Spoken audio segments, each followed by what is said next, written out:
And we are live. Hello, all my BC WrestlePod nerds out there, and welcome to a welcome to another rendition of the Six-Sided Scholars, your TNA pay-per-view post-show breakdown here at BC WrestlePod. Of course, my name is Mikey. I am the leader, El Jefe of BC WrestlePod. I run the ones and twos, and I corral a whole group of individuals to talk about professional wrestling. And as you can see, it's just me tonight, but we're still going to go in strong with all of this as I will be breaking down TNA's No Surrender. Now, you might be wondering to yourself, Mikey, this pay per view was last week. Why are you reviewing it and breaking it down now? Well, usually, and what we decided to do going into 2026 is TNA likes to do a lot of their TNA Plus special pay-per-views, the B shows, if you will, on Fridays. So, and that's normally when we break it down the regular TNA episode each week. And so that is why we always end up doing these Friday specific pay-per-views the following week. So not only does it give everybody time to watch it, but everybody time to get their notes in order and to digest their feelings because there was a lot of things that went down at TNA No Surrender that I have lots of questions about going into Sacrifice, which is the next pay-per-view all the way at the end of March. So before we get into No Surrender, kind of to get the opening bits out of the way, if you're new here to BC WrestlePod or you've been rocking with us for a while, you can find us on YouTube, Twitch, and Kick, where for all of our live streams. And YouTube is where you can also find the edited versions of these shows as they go on, and they go up the following day at the same time, 4 p.m. Pacific Standard Time. But we also have our social medias if you're looking for something that is a little bit more manageable. And you can find us at BC WrestlePod, where we have our prediction forms, our report cards for the weekly shows, previews of what's going down on a lot of these US based shows that we see on TV every week, as well as a whole bunch of other stuff. So come on over and say hi. You can follow us on all the social medias listed on the screen right now. And we also have some merchandise at our shop, BC WrestlePod shop.fourthwall.com. And we have merch for all of our weekly shows that we do every week. And the international brands will be coming to you very soon this weekend, which is very exciting stuff. Last but certainly not least, we pay for a lot of these pay-per-view streaming services to watch all this wrestling we cover, and we still shell out money for pay-per-views of certain companies. So if you feel inclined to help keep these things going for us, please think about donating to the coffee bot that will be popping up in chat throughout this review. But no pressure because you all are important to us. And we know times are really tough on everyone. So only if you're financially able to and want to, please consider donating. But if not, just hang out with us and we're going to have a good time. Alrighty. With that out of the way, let's get into No Surrender. My thoughts on this whole pay-per-view, and I'm going to start out with this statement, and then I'm going to kind of bring it back around again at the very end. I do believe that No Surrender was a mixed bag. There were some really good moments, but there was also some moments where, once again, as a TNA fan, I just throw my head against the wall with some of I do not work for TNA. I'm still going to watch it week to week because I love the talent that's there. But No Surrender definitely set up some weird directions that we're heading into, honestly. So, well, let us get into it, shall we? So, I'm going to start off with the countdown show where we had two matches. The first one being that Sinner and Saint were in action. So, really excited to see Sinner and Saint back in TNA. The last time we saw them is when they kind of made Eric Young lose his match and got a 1-over on him. And so the boys are back. So Travis Williams and Judas Icarus are here. Fantastic stuff. And they took on the team of Brad Attitude and TW3. This essentially was the watch match. This was more so to show that Sarah and Saint are back on TNA. And I thought this was a pretty solid return match for the two of them. Nothing to write home about, but I'm really happy to see Sinner and Saint not only win in this match, but also to be back in TNA and kind of mixing it up with everyone. Because let me tell you, this men's tag team division definitely needs the help. So, again, nothing to write home about, but I really enjoyed this one. Now, this next countdown show match is where I kind of started to figure that this night was going to go off the rails in a lot of places. So, originally scheduled, we were supposed to see Ryan Nemeth in action. And that's actually what we were originally going to get because Ryan Nemeth was scheduled to face returning Alan Angels, which I love Alan Angels. I'm sad that he left TNA, but it's nice to see him back doing, pre-show countdown show match. But we don't even get the match because Frankie Kazarian comes out and we have like an impromptu king speech. So Ryan Nemeth's like, hey, I still get paid even if I don't get to wrestle, so he doesn't mind leaving. But Alan Angels does not like that Frankie Kazarian is taking a match away for him. Whew, excuse me. It's been a long day. Which then leads into an impromptu match between Frankie Kazarian and Alan Angels. Frankie Kazarian ends up winning with the chicken wing. I don't know what we're doing with Frankie. I mean, he lost he lost the rematch against Mike Santana at Genesis, and I'm still trying to figure out what we're doing with Frankie. I don't know where the storyline goes for him. Him and Daria Ray are kind of interacting with each other on screen, and I don't understand what the next direction or the next story beat is for Frankie. So, also, it's really weird to see that Ryan Nemeth is still in good spirits, given the fact that Mara Sade ultimately won their feud in that Albuquerque street fight. But again, consistency in TNA is hit or miss. But I was a little bummed that we didn't get to see a proper match between Alan Angels and not Nick Nemeth, Ryan Nemeth. And yeah, I'm really worried about where we're going with Frankie because I don't know where we're going with him, what story direction is going to happen. But again, time will tell, and we will continue to report the developments here every Friday for our TNA break post show. All right, now that we got the countdown out of the way, let's get into the main card where we kick things off with a Knockouts Battle Royale. The winner will ultimately get a future TNA Knockouts World title match at some point. I had so many questions because technically Danny Luna, who was supposed to face Laying Lee at Genesis, couldn't get her match because, of visa issues and Danny being stuck into the UK along with, Leon Slater, and also the Canadian talent was also not faring too well as well. So I was thinking Luna's gonna come in. Danny Luna did not appear in this Knockouts Battle Royale. And so I'm trying to figure out, so is Danny not gonna get her match at all? And that's concerning to me, and that doesn't bode well for everything. But this knockouts battle royale is pretty much these are all the knockouts or the women on our roster that aren't involved in matches already. So let's put them in this knockouts battle royale. And so we ended up getting a lot of people. So to kind of give you the rundown of everybody who was in this match in particular. So we had Elena Black, Tessa Blanchard, Mila Moore, Victoria Crawford, Mark Day, Rosemary, Jada Stowe, Tasha Steeles, Harley Hudson, and then ultimately the person who would win this match in a returning Jody Threat. Now listen, I love Jody Threat with all my heart, and I am really happy that she ended up winning this match by eliminating Tessa Blanchard. It was really poetic. It was really, really fun. But again, I'm still trying to figure out where Danny Luna fits into this because of what happened later in the show. I'm wondering if Danny's going to get her match. When is Jody going to get hers? Is Jody going to face for the title at Sacrifice? Is it going to be at one of the TV tapings?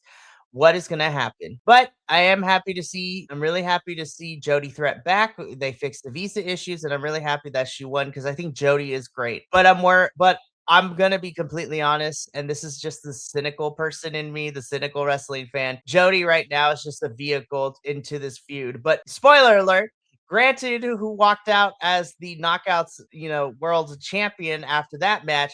I honestly don't know what the plans are or what the story is going forward. But congratulations to Jody Threat. She ended up walking out the winner of this Knockouts Battle Royale. And honestly, this was a pretty decent start for the main card of No Surrender. After this match, though, we get into our first championship bout of the night. This is for the TNA International Championship. This is the current champ going into this match, NXT star Stax, taking on TNA's Trey Miguel. Trey Miguel received this opportunity by winning a briefcase and Feaster fired a couple weeks ago. And inside his briefcase, it had a international championship match. Now, I had said this with Radio Free Will last Friday when we did our predictions for No Surrender. Given the fact that both Stax and Ariana Grace, both from NXT, were in championship matches on this card, I knew that some shenanigans were about to go down because I had said and I had predicted that it's going to depend. Whoever, if Stax wins, then Ariana's losing. If Stax loses, then Ariana, unfortunately, is going to win her match. And that was and I hated either option because I'll get into it a little bit more when we talk about the Knockouts title, but I don't understand what having NXT stars hold these TNA championships does for TNA. It's kind of ridiculous, but that's neither here nor there. Now, as far as the match itself goes, and I thought this is a really decent match. Now, was this a pay-per-view worthy match in my opinion? Not necessarily. I think that this was felt more like a TNA Thursday match, but I still thought it was a pretty fun match nonetheless. And by the end of this, Trey Miguel is able to pull it off, and he is your new TNA International Champion. So on the one hand, I was really happy for Trey. I know it's been a really weird and rough month for him, but having him being international champion is great. I look forward to seeing where his championship reign goes. But on the flip side, I had a very, very large knot in my stomach because of the fact that Trey won and he took the title off of Stacks. I was even more scared that Ariana was about to win and take the TNA Knockouts Championship back to NXT again. And we're going to get into that when we get there because he was able to successfully defend it against Stax this past Thursday in a rematch. And so I'm really happy for Trey, and I'm excited to see where he goes with this title reign. So we get a little bit of a promo. AJ Francis comes out and talks, crap into the Nashville crowd and calls out Jelly Roll for some reason. Jelly Roll is also there, and AJ wants to fight Jelly Roll. And I was just like, it is what it is. I didn't really care for this much, but it was a thing that happened. Moving on. In an unscheduled match that wasn't officially made until like the countdown and going into the main card, we have Mance Warner taking on Action and Mike Jackson. I know Action Mike very long has popped up in GCW a couple of times. And I was like, okay, where are we going with this? Mance wins. I mean, this was not a barn burner per se. What I do appreciate though is that it seems that we are kind of slowly turning Mance Warner babyface because Mance and Steph show, respect to Mike Jackson at the end of the match. They shake hands, they hold up each other's arms in celebration. So the match itself was nothing really to write home about. But what I do like is that, okay, we are doing stuff with Mance. We are heading him and Steph into a more like tweener or face position. So I'm excited to see this for Mance. I think it's really, really cool. And I'm just really happy to see Steph DeLander and Mance Warner on my screen and them actually getting used in some capacity because they've been missing for a while, but I'm really happy to see them. Alrighty. So after this match, though, so I can't even say if this match is good. I will put it this way. I think this match was serviceable. It was really decent. My issue is because these are really the only two knockout tag teams we have, and not even the original Angel Warriors, because Indy is not the normal tag team partner for Zaya Brookside, because Zaya normally teams up with Laying Lee and they are the Angel Warriors. But because Laying Lee has her match later on in the night, Indy Hartwell has beef with the Elegance brand. And so match was made for the TNA Knockouts World Tag Team Championships. I will say this, Heather and Elegance and Maggie Lee, I think are really great wrestlers. They are so freaking fantastic. And I like Zaya and Indy, but I already knew the Elegance brand was not losing these titles anytime soon. And we really don't have a Knockouts tag team division. Like, we are running low on women tag teams in TNA. So I don't know what we're going to do to fix all that, because otherwise we're going to continue to watch the Elegance brand and the Angel Warriors fight over these titles. So again, match It was fine. It was serviceable. The Elegance brand are still your champions. You know what? I was very surprised. I thought this was a pretty good match. And actually, this was probably one of my top 3 matches of the night. Not gonna lie. So we get BDE versus Eric Young. This match has been set up because Eric Young wants BDE to join him in the cleanse. Still hate that name, but it is what it is.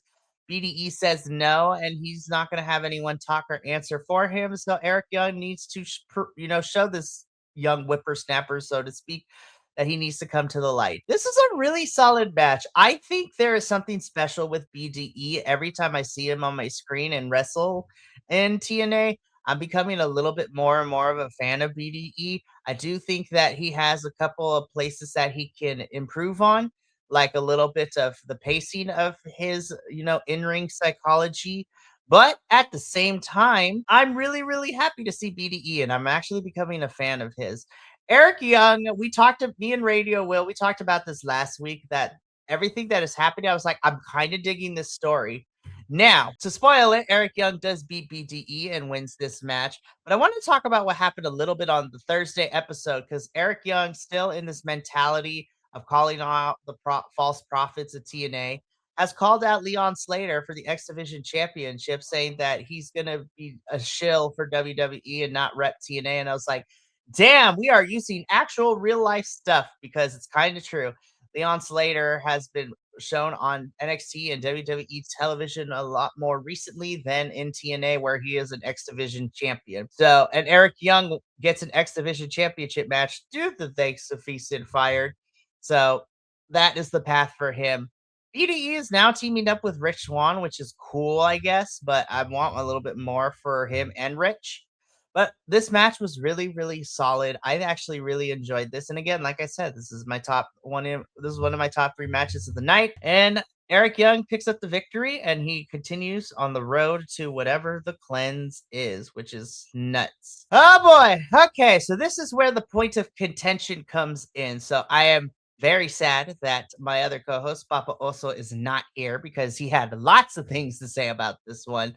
So I am going to try to do justice to it, and then I'm going to get on my soapbox a little bit. We have a TNA Knockouts World Championship match, in which we have the champion Lang Lee taking on NXT star Ariana Grace. Okay, I want to start with the positives, because it's not on. I don't want to be all negative here. Ariana looked really good in this match. I think she had some really stellar work. I actually think this is probably one of the better matches that she's had over the last year. I know she's still wrestling and picking up the business, so to speak. And Lang Lee, I think, is also really fun to watch. Now, as soon as that Cobra came out, though, I knew shit was going to hit the fan, and it was downhill from there.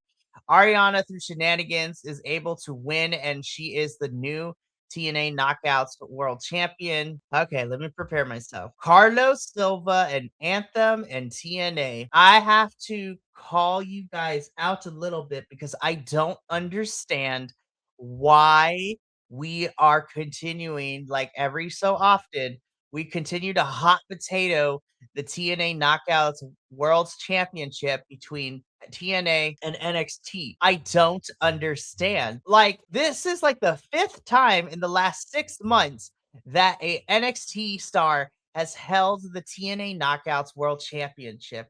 I don't understand why we are giving our women's title to NXT, and NXT does not allow TNA stars to hold any of their championships. I know NXT would never let their women's title come on over to TNA, but we have a North American championship. We have a women's speed championship. You mean to tell me that we can't have a TNA star even hold the mid card titles? That's freaking crazy to me. And it really irritates me, because to me, TNA doesn't take their women's division seriously. They don't treat them seriously, because, this title's being hot potatoed. And NXT seems to be getting more out of this than TNA does. It's so frustrating. Now, what's probably going to end up happening is that Lang Lee is going to go back to the tag team division. So her and Zaire Brookside and the Angel Warriors are going to be fighting for the tag titles, which is cool and everything. But with Jody Threat winning a chance at the title, and Danny Luna, who came out in the middle of this match because she wants her match in the wings, I'm really hoping that Ariana does not hold this title long. I want her to lose it at Sacrifice or at Rebellion. if she goes past April as champion, I'm gonna be kind of upset, and TNA won't hear the end of it. The match itself was not bad. I just hate the decision making, and I'm trying to understand where President Carlos Silva and Anthem is coming from when we keep doing this. But I don't work for the company. I don't get paid by them. Not my monkey, not my circus. But I want more for our TNA Knockouts division. Damn it, and it frustrates me. All right, let's keep going though. So after this match, we get our 8-man tag team match. And honestly, this match and the following match was definitely the strongest two matches of the night. I think Order 4, I still hate the name, but I think this match was really good because Mustafa Ali, the Great Hands, and Agent Zero, I think individually they're all great. And I really, really enjoyed this match. So the Hardys and the Righteous take on Order 4. This was a really fun back and forth between these two teams, the 8-man tag. And you know what? Order 4 really needed to win this match because especially since we're going to continue the Hardys and the Righteous feuding at some point. And I was happy to see Order 4 pick up the win. I thought everyone did a good job. Agent Zero continues to be fun to watch. I think he's a really good wrestler. I'm like, how is this man up pushing 50? It is nuts out here. But it was really fun. Again, the Hardys and the Righteous are in this weird will they, won't they kind of situation. But I had a good time with this nonetheless. I don't really have much to say. I thought this was a really solid match. I don't have a lot of notes on it because I was watching it most of the time and I was very enthralled. So Order 4 picks up the victory here. And we move on into our main event, which is a tag team match, which I had lots of questions about because we got no story plot lines for this. But it is our TNA World Champion Mike Santana and our TNA X Division Champion Leon Slater taking on Nick Nemeth, who still has the Call Your Shot trophy, and Eddie Edwards, who has the Feast or Fire briefcase for a world title match. So Daria Ray kept playing up that, we have option C. Will Leon cash it in? Blah, blah, blah.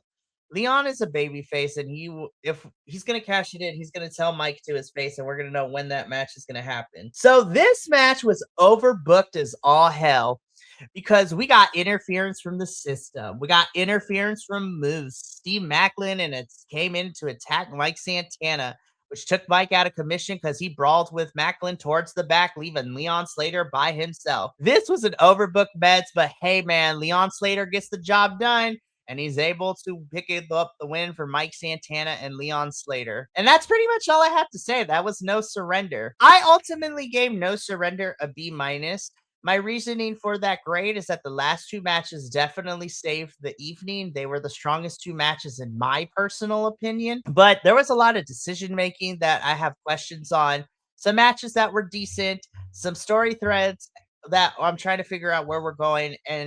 But what really brought it down for me is the fact that once again, TNA has given an NXT star their women's championship, and it's annoying as hell. But that is going to be it. That's going to be it for me tonight here at TNA for the Six-Sided Scholars, and this has been my breakdown of TNA's No Surrender. I'm really happy. I mean, again, as much as I get frustrated with TNA sometimes, I'm going to be here with my crew every Friday at 7:30 p.m. Pacific to continue to talk about this.